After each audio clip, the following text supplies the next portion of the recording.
No Jyrki tässä morjesta. Nyt jatketaan suoran kahdeksikon uuden sylinterikannen parissa. Eli nämä tehtiin koneistamalla 682 umpijöötistä. Ja nyt sitten tämä on tämmöinen design. Edelleen 2 venttiilidesign ja venttiilit on pystyssä. Nyt sitten moni kysyy, että moni on kysynyt, jotka on käynyt katsomassa tätä, että miksi laitot vaan 2 venttiilikannen, miksi et tehnyt saman tien 4 venttiilikantta, miksi laitoitte venttiilit pystyyn ja riviin. No, lähdetään purkamaan tätä.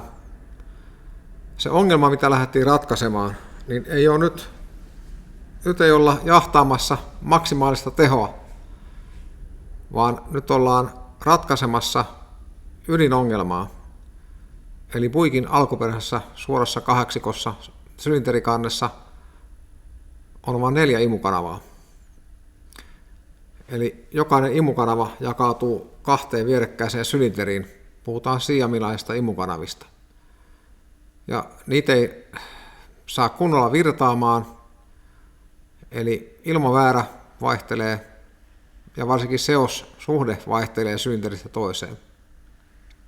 Sitä on mahdotonta saada toimimaan kunnolla. Eli se oli se primääri asia, mitä lähdettiin ratkaisemaan, että haluttiin 8 imukanavaa, jokaiselle sylinterille oma imukanava. Ja nyt se toteutettiin niin, että imukanavat on siellä, missä alun perin on syötystulppa, ja syötystulppa siirrettiin tänne pakokanavan viereen. Eli imukanavat oli alun perin täällä, missä on tämmöiset isommat reijät. Tuossa oli imukanava, tuossa on imukanava, puikin suorassa kahdeksikossa. Se oli se pääasiallinen ongelma, jota lähdettiin ratkomaan.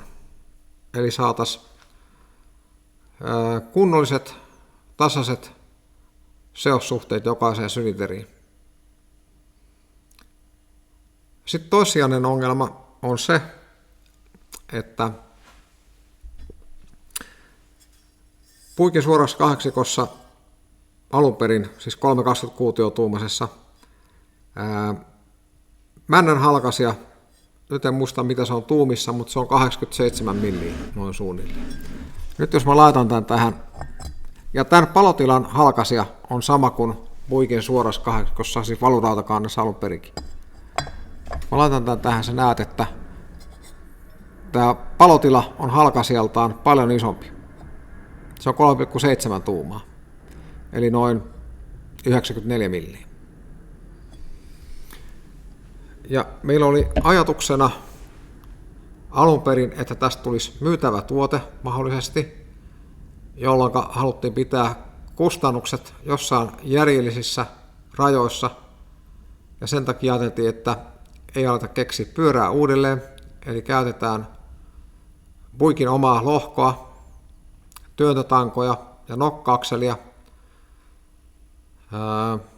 joka on lohkossa. Et siltä pohjalta lähdetään. Ja nyt, koska tämä mun moottori, jonka mä oon esitellyt aikaisemmin, se on porattu aika rajuun ylikokoon. Eli alun perin 320 kuutiotuumainen moottori on nyt 355 kuutiotuumainen iskutilavuudeltaan. Ja se männän halkaisija on 92 milliä, kun se alun perin on tosissaan noin 87 milliä. Tuumissa se on, tämä poraus on 3,622. Eli se on hyvin lähellä tämän palotilan kokoa. Se on 92 milliä, tämä palotila on 94 milliä, mutta hyvin lähellä ollaan. No nyt sitten jos joku laittaa tämmöiset kannet vakiokokoiseen tai lähes vakiokokoiseen suoraan kahdeksikkoon, niin nämä venttiilit pitää mahtua aukeamaan täällä palotilassa. Eli ne ei saa tunkeutua tuonne sylinteriin asti, koska ne törmäisi sylinterin seinämään. sen takia, että se sylinterin poraus on pienempi kuin mitä venttiilin reunasta toiseen. Eli siis venttiilin koko nosto pitää mahtua niin, että se jää tänne palotilaan. Venttiili ei tule yhtään sylinterin puolelle. Nyt tietysti täytyy huomata, että tässä dekissä on vielä 2 milliä työvaraa. Ja se on ihan hyvä, koska täyttöhitsaus ja kansipajareissulla näihin dekkitasoihin tuli aika syviä naarmuja. Mutta niistä on tarkoitus ottaa sitten ihan lopuksi 2 millin siimun vielä pois.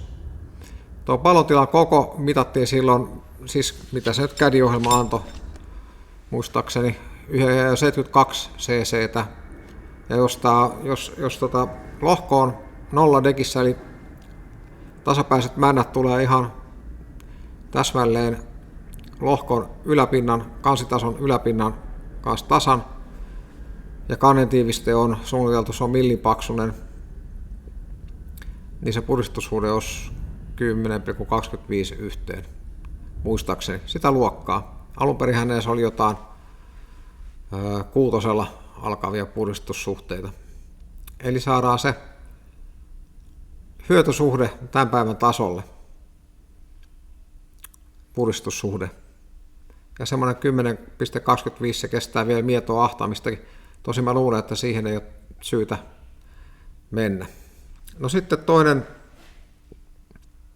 eli sen takia venttiilit laitettiin pystyyn, että ne mahtuu aukeamaan. Että kaikki se venttiilin nosto on täällä palotilan sisällä. Eli venttiilit ei työnny ollenkaan sylinteriin. Ja käytetään tasapäämäntiä. Oli sitten vakioporaus tai mikä vaan poraus. Mutta tasapäämänti oli kaiken aikaa tarkoitus käyttää. Alkuperäinen on tämmöinen niin sanottu turbulator-malli, missä on tämmöinen patti päässä.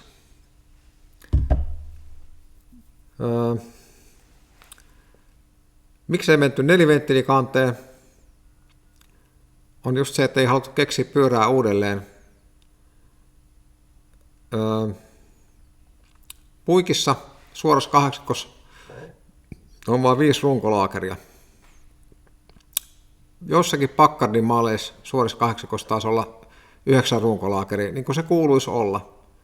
Jossakin Nassin suorassa kahdeksikossa ilmeisesti oli myös. Ne oli kaikki sivuventtiili kahdeksikkoita. Puikilla oli nimenomaan kansiventtiili suora kahdeksikko, mutta edelleen se heikkous on se 5 runkolaakeria. Ja ne, jotka on näitä virittänyt aikoinaan, ihan jostakin 40-luvulta lähtien, ihan näihin päiviin asti, niin he tietää kokemuksesta, että näitä ei kannata hirveästi kierrättää yli 5 tonnin. Eli 5000 on semmoinen, mitä ei kannata ylittää 5 runkolaakerilla. Siellä runkopukit ei kestä. Kampiakseli kestää, kiertokanget kestää, vakio, mutta runkolaakerin pukit ei kestä, koska niitä on vain 5 kappaletta. Tässä on iskun pituus on melkein 110 milliä. Se on 4,3125 tuumaa. Jos laskee keskimääräisen männän nopeuden, mitä siitä nyt sitten tulee? Jos olisi 5000 kierrosta, 5000 kertaa 4,3125 ja sitten jaetaan se 6 vielä, niin 3594 jalkaa minuutissa, eli FPM. Mä käytän nyt amerikkalaisia yksiköitä, kun tämä on amerikkalaiseen moottorin tämä sylinterikansi. No sehän ei tietysti tuo keskimääräinen männän nopeus kerro paljonkaan. Se on se maksimin männän nopeus ja sitten vielä kun lasketaan, että mitkä ne inertiavoimat on, siinä pitää tietää sitten mikä sen kiertokangen ja männän paino on, niin nehän sitten oikeastaan ratkaisee. Puikissa on se hyvä puoli, että se kiertokangi on todella pitkä jolloin ne kiihtyvyydet siellä, missä mäntä vaihtaa suuntaa, nimenomaan yläkohdassa on suuri kiihtyvyys, niin kun on pitkä kiertokanki suhteessa iskuun, niin se lieventää, se vähentää sitä kiihtyvyyttä ja inertiavoimaa. Eli se on hyvä asia. Se on tässä oikeastaan pelastus. Mutta joka tapauksessa runkolaakerit ei kestä korkeita kierroksia.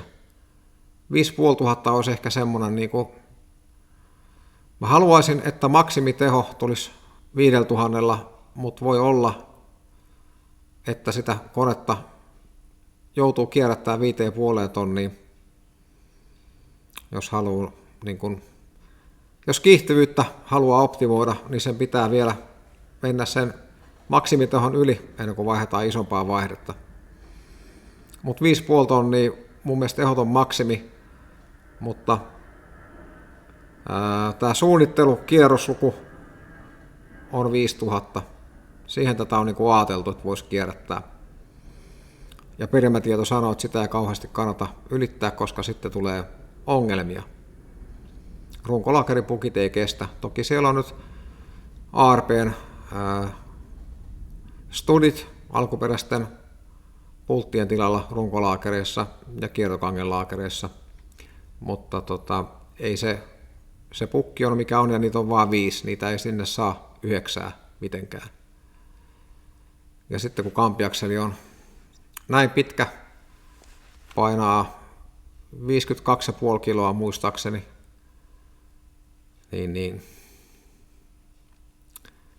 nämä rajoitukset täytyy ottaa huomioon. 4-venttiilikannesta olisi varmasti hyötyä, jos haluaisi kierrättää johonkin 7 tonnia yli, mutta kun tämä alakerta rajoittaa sen siihen 5000, 5500, niin me ei tehdä 4-venttiilikannella yhtään mitään. Me ei voida hyödyntää sen potentiaalia. 2-venttiilikansi virtaa ihan tarpeeksi. Jos no joo, mä laitan varmaan tähän ruudulle näkyviin tämän graafin. Nämä oli sitten kansisetillä, mitattiin sen jälkeen, kun oli tehty venttiilityö. Niin tätähän mitattiin 16 millin nostolle asti, jossa imuvirtaus on 246 cfm, pako 173 cfm. Tuo imu tykkäisi vaan, kun katsoo graafia, niin sehän vaan tykkäisi jatkaa vaikka kuinka, mutta käytännössä se nokka-akseli ja keinuvivut, mitkä meillä on, niin se nosto tulee jäämään johonkin 13,7 milliin. Ja jos me nyt lasketaan, että jos on ajateltu, että maksimiteho tulisi 5000 kierroksella, niin siinä on ihan helppo kaava, että mikä sen imuvirtauksen pitää olla 2-venttiilisessä vapaasti hengittävässä työntötankomoottorissa, niin meillä on 355 kuutiotuumaa kertaa 5000 kierrosta, ja se pitää tietysti jakaa sylinterien lukumäärällä, kun tuo on yhden kanavan virtaus tai yhden sylinterin virtaus. Eli jaetaan 8, ja sitten vielä kerrotaan 0,0009785.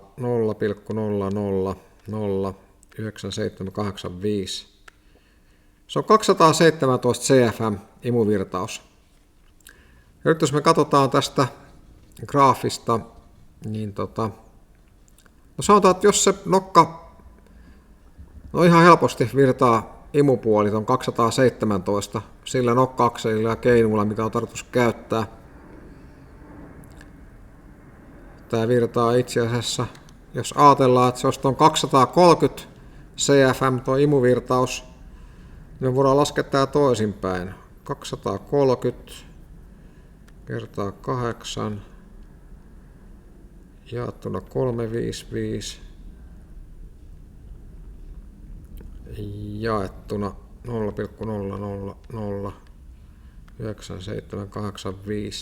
Se olisi 5300 kierrosta, olisi maksimiteho. Nyt kaikki tietysti nämä perustuu siihen, että oletetaan, että kaikki muu on optimoitu. Nokka-akseli on optimaalinen tähän kombinaatioon. Pakosarja, imusarja on optimoitu. Niin tämä on se teoreettinen, mihin täällä voitaisiin päästä. Eli nämä kannet virtaa ihan just sen, mitä tuo alakerta pystyy hyödyntämään.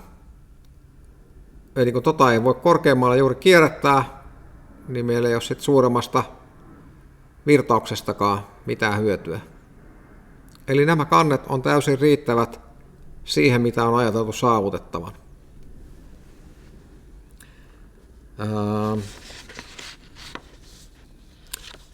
Sitten katsotaan nyt sitten tätä designia. Eli meillä on puikissa näin pitkät työntötangot, aivan järkyttävän pitkät. Ja meillä on tossa imukanava. No itse asiassa näähän tulee näin päin tietenkin. Noin. Eli tää on sitten tää design-rajoitus tässä. Imukanava pitää mahtua työntötankojen väliin, eikä pelkästään työntötankojen, vaan työntötankojen reikien väliin. Tässä olisi periaatteessa ollut pikkusen varaa vielä leventää imukanavaa, mutta ei kovin paljon. Sen takia ne on suorakaiteen muotoiset. Näin. Tämä on se lisärajoitus. Tähän väliin piti saada mahtua imukanava työntötankojen väliin. Työntötangot on pystysuorassa, eli ei tule mitään sivuttasvoimia. Ne on ihan just sillä kohtaa, missä puikissa ne on vakionakin. Ja imukeinuthan on vakionakin offsetissa, ja ne on samanlaisessa offsetissa tässä myös omatekoisessa keinuussa ja näillä kansilla.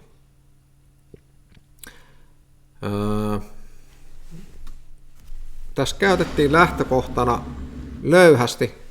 Nyt täytyy mainita, että kummallakaan meistä, ei mulla eikä Kolanoksen Jannella, joka on tämän kädisuunnittelun tehnyt ja koneistuksen, kummallakaan meistä ei ole mitään aiempaa suunnittelukokemusta synterikansista. Ei yhtään mitään. Siihen nähden me ollaan onnistuttu suorastaan loistavasti, mun mielestä ainakin. Mallia otettiin suunnitteluun LS1 kansista hyvin löyhästi. Tuo palotila perustuu aika pitkälti LS1 palotilaan. Siinä on huomattavaa se, että täällä on tietenkin niin kuin nykymoottorissa on tämä paljealue, eli kun tasapäinen mäntä lähestyy yläkuolokohtaa, niin tässä kun on toivottavasti lohko on 0 dekissä, eli tässä on silloin vaan kannetiivisteen paksuus männän ja tämän paljealueen välissä, eli noin milli, niin se aiheuttaa sen, että se pistää tämän välissä olevan ilmapolttoaineseoksen tosi nopeeseen liikkeeseen, jolloin me saadaan nopea palaminen, hyvä liekkirintama, me saadaan hyvä alavääntö. Tuollahan ei oikeastaan tuolla paljealueella ole sitten yli 5000 kierroksen edes mitään merkitystä. Siellä on jo luontaisesti semmoinen turbulenssi, että se paljealue ei enää tuo siihen mitään lisää. Ja sitten yleensä ahdetuissa moottorissa se monesti vielä pehmennetään sillä tavalla, että se niin kuin viistetään. Että se on täältä reunalta nollassa, mutta sitten se laajenee tuonne keskustaa kohti mennessä, koska siinä saattaa olla myös ahtokäytössä se, että se lisää detonaatiotaipumusta, varsinkin jos ei se ole aivan optimaalinen. Et sitten jos mennään yli 1,5 millin, niin se alkaa olla joku 2,5 milli on varmaan kaikkein huonoin mahdollinen. Se on kaikkein nakutusherkin. Eli sitten joko se olisi mielellään alle sen 1,5 milliä tai sitten ei ollenkaan palja-aluetta. Näin viisaammat ainakin sanoo. No nyt, vaikka se perustuu LS1, niin näissä on aika paljon eroa. LS1 sylinteriporaus on 3,9 tuumaa eli 99 milliä.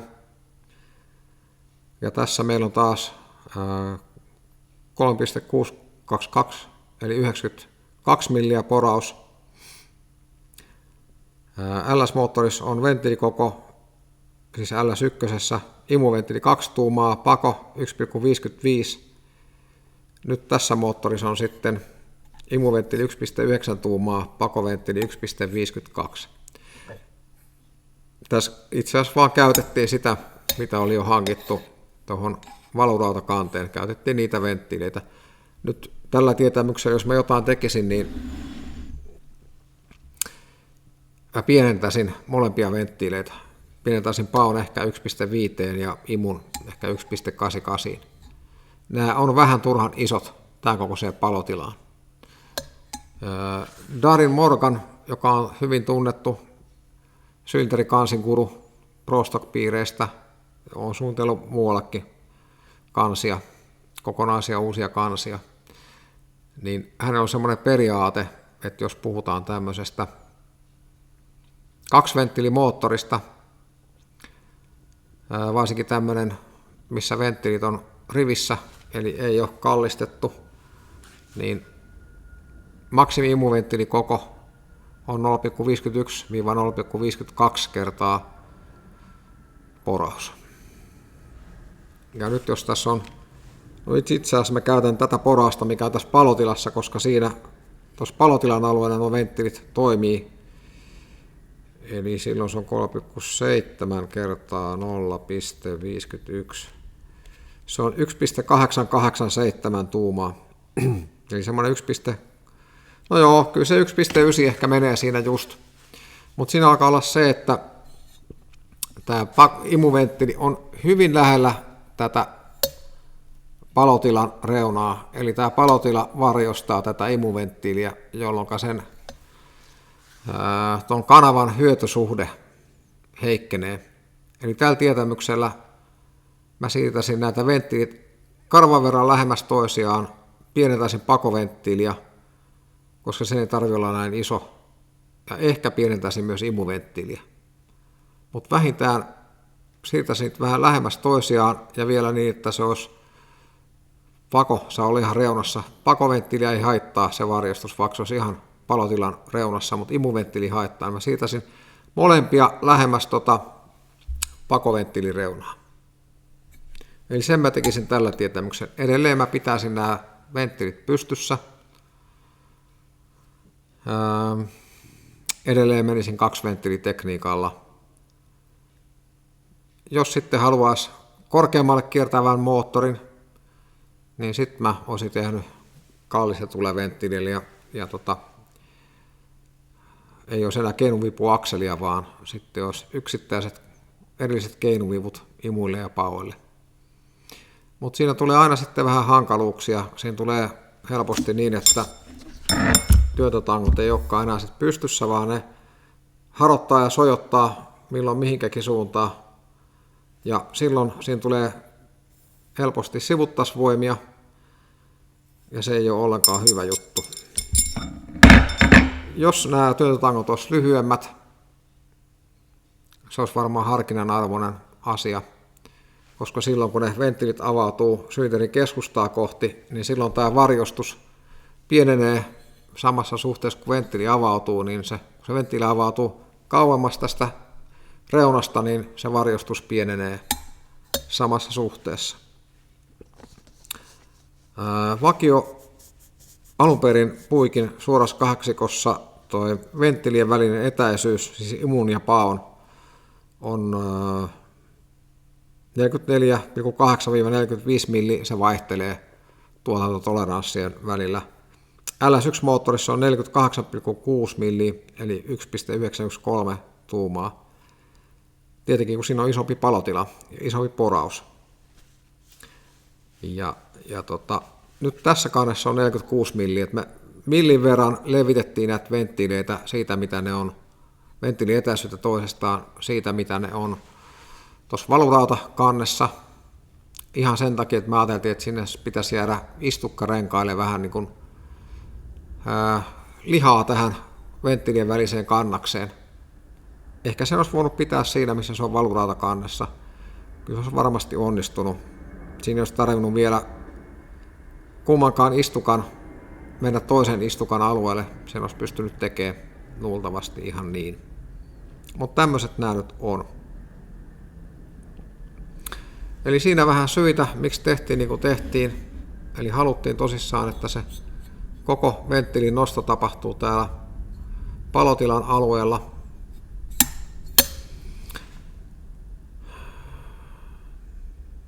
Joo.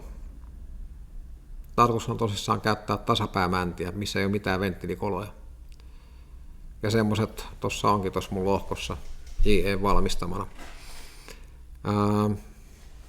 Tästä palotilasta vielä sen verran. Moni aloittelija ei ymmärrä sitä, että täällä palotilalla on todella merkitys tällä muodolla. Se kanava ei pääty tähän venttiili-istukkaan. Kanava oikeasti jatkuu sen venttiilin jälkeen.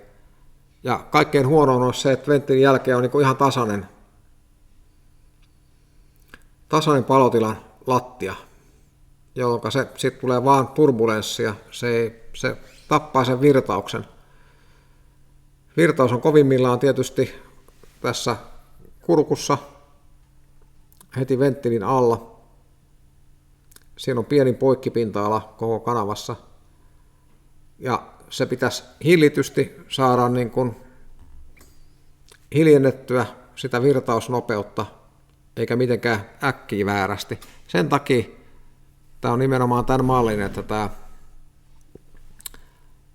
on aika jyrkkä tämä palotilan seinämä. Se jatkaa silloin sitä kanavaa.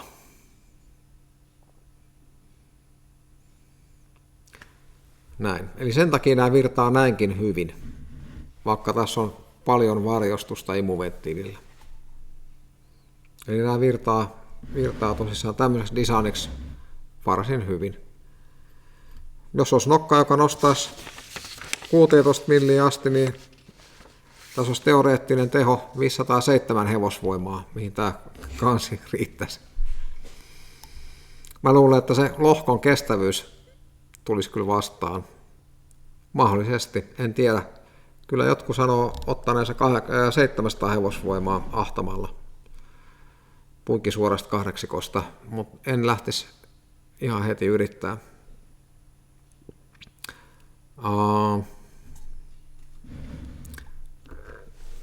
Tämä palotilan muoto vaikuttaa aika lailla myös tuohon, miten tämä hengittää overlapin aikana, eli kun imu- ja pakoventtiilit on auki hetken aikaa, kun siellä on overlappia niin sanottua. Se on hyvin tärkeä, koska jos sulla on oikein suunniteltu pakosarja, niin sulla on itse asiassa siellä kunnon alipaine tai paineero overlapin aikana. Ja se voi olla, että sulla on siellä, vaikka mäntä tulee vielä ylöspäin, niin sulla on siellä jo imua palotilassa. Eli se alkaa vetää sinne seosta kovaan tahtiin, vaikka mäntä ei ole vielä lähtenyt, se menee alaspäin. No nyt sitten tämä palotilan muoto vaikuttaa siihen, kun esimerkiksi pikkulohkosevissä on se, että se palotila on hyvin semmoinen tasainen lätty heti sen istukan jälkeen, niin se imu- ja pakoventtilin välinen hengitys on huono, jolloin joku pikkulohkosevi, perinteinen 23 asteen kansi, niin se toimii hyvin jollakin 106 asteen nokkakulmalla, 106-108 astetta, että siihen saa tarpeeksi overlappia. Mutta sitten taas joku LS-moottori, jossa on tämmöinen palotila. Siinä imukanava ja pakokanava juttelee hyvin keskenään, niin siellä voi olla lähemmäs 120 astetta nokkakulma. Siis LS-moottori tykkää todella laajasta nokkakulmasta, eli mikä se on, lobe centerline. Just sen takia, että se hengittää niin hyvin overlapin aikana sen palotilan muodosta johtuen. Sitten jos ajatellaan joku Mopari 426 Hemi, missä venttiilit tulee näin palotilaa. Sieltä melkein kun kurkkaa imukanavasta sisään, niin sieltä voi nähdä pakokanavasta ulos. Niin se ei siedä overlappia, koska se on niin kuin maksimaalinen hengitys. Se melkein imuvirtaus, mikä tulee sylinteriin, niin se menee saman tien siitä pakokanavasta ulos. Se ei tarvi eikä siedä kauheasti overlappia. Eli se on niin kuin ääriesimerkki. Se nokka-akseli, mikä mulla on Rottweilerilta saatu, siinä on muistaakseni nokkakulma 113 astetta. Katsotaan. Onneksi mä tilasin sen niin, että ahdinspekseillä, että siinä on isompi nokkakulma. Vaikka mä laittaisin siihen ahdinta, niin se luultavasti se on hyvä tähän ihan vapaasti hengittävänä, koska tämä palotila on LS-tyyppinen, eli siinä imu ja pako keskustelee hyvin toistensa kanssa, eli ei tarvita niin paljon overlappia kuin esimerkiksi just jossain pikkulohkosevissä. No niin, ehkä tässä nyt oli oikeastaan se, mitä mä halusin sanoa tästä venttiilikanavadesignista. Nähdään seuraavalla videolla taas. Morjes!